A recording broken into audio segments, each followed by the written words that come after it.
diferit. Încă o dată șansa de a regăsi clipele ce-au fost și s-au risipit, și tot ceea ce împreună am clădit, portând mereu doar privirea ta.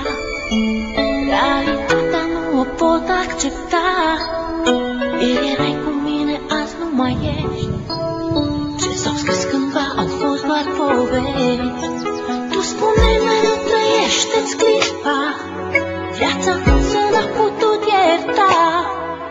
Tu ești sus acolo printre îngeri, mi-a rămas doar amintirea ta. Vei rămâne în gândul meu, la bine și la greu. Iar tot ceea ce-am făcut împreună ne va lega mereu. Vei rămâne în gândul meu, la bine și la greu. Iar tot ceea ce-am făcut împreună ne va lega mereu.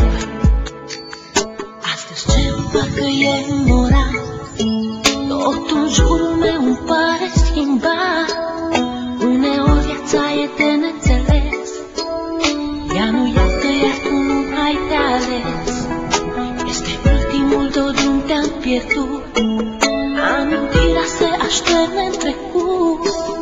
Ieri erai un suflet nevinovat, astăzi îngerii din cer mi te-au luat. Parcă ieri trăiam speranțe și vise, parcă ieri aveam tot ce ne-am dorit. Tu spuneai că viața merge înainte, mă întreb, oare chiar s-a sfârșit? Vei rămâne în gândul meu, la bine și la greu. Iar tot ceea ce-am făcut împreună ne va lega mereu. Vei rămâne în gândul meu, la bine și la greu. Iar tot ceea ce-am făcut împreună ne va lega mereu.